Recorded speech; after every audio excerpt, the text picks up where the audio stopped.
Good morning সবাই, আপনারা কেমন আছেন? আমরা তো খুব ভালো আছি। এই দেখুন সকাল সকাল শুরু হয়ে গেল, তাই ঘুম থেকে উঠে চলে এলাম এক কাপ গরম গরম চা খেতে। সকালবেলা চা না খেলে মোটেই চলে না, কারণ গোয়াতে এমনিতে গরম, কখনো ঠান্ডা পড়ে না, কিন্তু জানি না এবার কি হয়েছে, সকালবেলা হালকা হালকা ঠান্ডা লাগে। তাই ঘুম থেকে উঠেই গ্যাসের চুলাটা একটু মুছে নিলাম, মুছে ভাবলাম একটু গরম গরম আদা দিয়ে চা খাই, তারপর সকালের কাজকর্ম শুরু করব। তাই একটু মুছে নিলাম, তারপর একটু চা করব। আমি, বাবা, মা খাবো। মা এখনও উঠেনি ঘুম থেকে, এমনিতে প্রতিদিন তাড়াতাড়ি উঠে যায়, কিন্তু জানি না আজকে কি হলো, ঘুম থেকে উঠেনি এখনো। না হলে সকালে চাটা মাই করে। তাই আমি এখন চা করতে যাই। এই তো চলে এলাম চা করতে।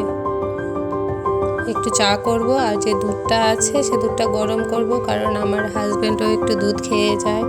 তারপর আমার ছেলে মেয়েরা দুজনেই একটু হরলিক্স খায় সকাল সকাল, তাই ওর জন্য একটু দুধটাও গরম করে নিচ্ছি। কি করব, সকালবেলাটা একটু অনেক কাজ থাকে, কারণ সকালবেলা কাজটা ঘুম থেকে উঠতেই তো পারি না। ঘুম থেকে উঠতে গেলেই মনে হয় যে এখন উঠবো না, একটু পর উঠি, আর একটু পর উঠি, কিন্তু ঘুম থেকে উঠতেই হয়। এটা হয়তো সবাই জানে।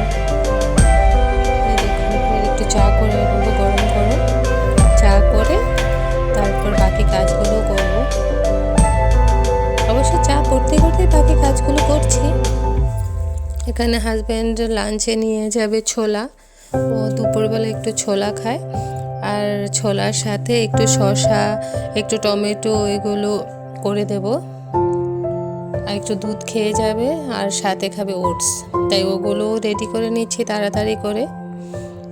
তারপর অন্য কাজগুলো করব, কারণ সকালবেলা এখনও আমার ছেলেমেয়েরা ঘুম থেকে ওঠেনি। যখন উঠবে তখন বাদ বাকি কাজ শুরু হয়ে যাবে।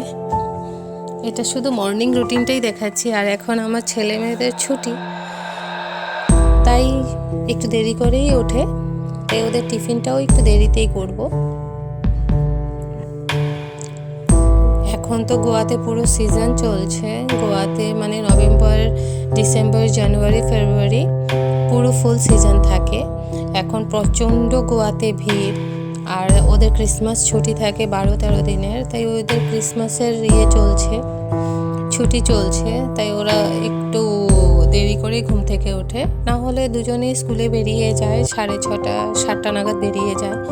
তা আমারও উঠতে হয় 5টার সময় উঠে, কিন্তু এখন এদের স্কুল নেই বলে একটু দেরি করেই উঠছি। এতে যেমন আজকে আমি উঠেছি 8টা নাগাদ, উঠে এখন চাটা করছি, কারণ আমার হাজব্যান্ড বেরোবে 9টার দিকে। তো ওর খাওয়া দাওয়াও সেরকম একটু থাকে, কমই থাকে, মানে সেরকম ও খায় না, খুব লাইট খাবারই খায়, শুধু রাত্রেবেলায় একটু খায় 2টো রুটি।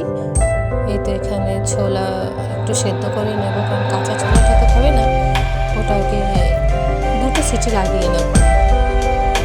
2টো সিটি মেরে তারপর ওকে দিয়ে দেবো খাবার খেতে। তারপর ও চলে গেলে তারপর আমি আস্তে আস্তে করে পরের কাজগুলো করব,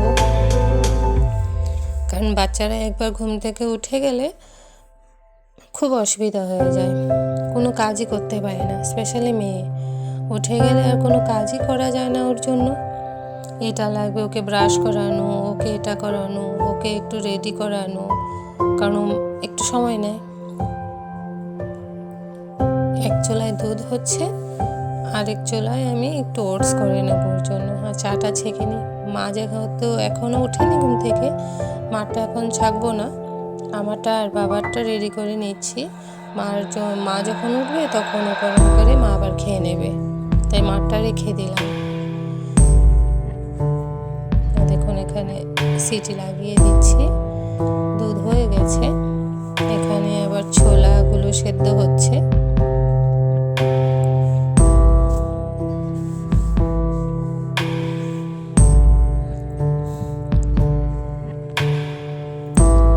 পাঁচ-6 চামচ দিয়ে দিলাম ওটস।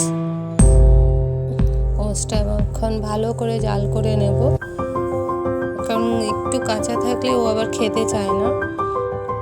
আমার ছেলে ওটস খায়, কিন্তু ওর জন্য করবো না। এই তো হলে চলে এলাম। আমরা তো কোয়ার্টারেই থাকি, এটা আমাদের কোয়ার্টার, তাই ঘর সেরকম গোছানো নেই, ঘরে সেরকম ফার্নিচারও নেই, কারণ সব কিছু নিয়ে তো আর মানে চলাফেরা করা যায় না, কারণ আমার হাজব্যান্ডের 3 বছর পরই ট্রান্সফার হয়। অনেক জিনিসপত্র নষ্ট হয়ে যায়, ভেঙে যায়, নষ্টতাই বেশি আমরা করতে পারি না, তার জন্য অল্প কিছুই আমাদের সাথে রাখি। এই তো আমার পাপার আর আমার জন্য চা করে নিয়ে এলাম বিস্কিটের সাথে। হাজব্যান্ডকে বললাম উঠে বসো, কারণ ও আবার ঘুম থেকে উঠে এখানে একটু শুয়েছিল সোফাতে। বললাম নাও, তোমার জন্য টিফিন রেডি হয়ে গেছে। ও এখন খেয়ে দিয়ে ফ্রেশ হয়ে তারপর বেরিয়ে যাবে ডিউটির জন্য, আর আমি আর আমার বাবাটা চা খেয়ে নেব। এটা হলো এখন মানে যেহেতু স্কুল নেই, এটা হলো এখনকার আমাদের সকালবেলার রুটিন। কিন্তু যখন মানে আমার বাচ্চাদের স্কুল চলে, তখনকার রুটিনটা একটু অন্যরকম হয়ে যায়। তো আপনাদের ভিডিওটা কেমন হলো একটু জানাবেন, যদি কোনো ভুল ত্রুটি হয়ে থাকে সেটাও বলবেন।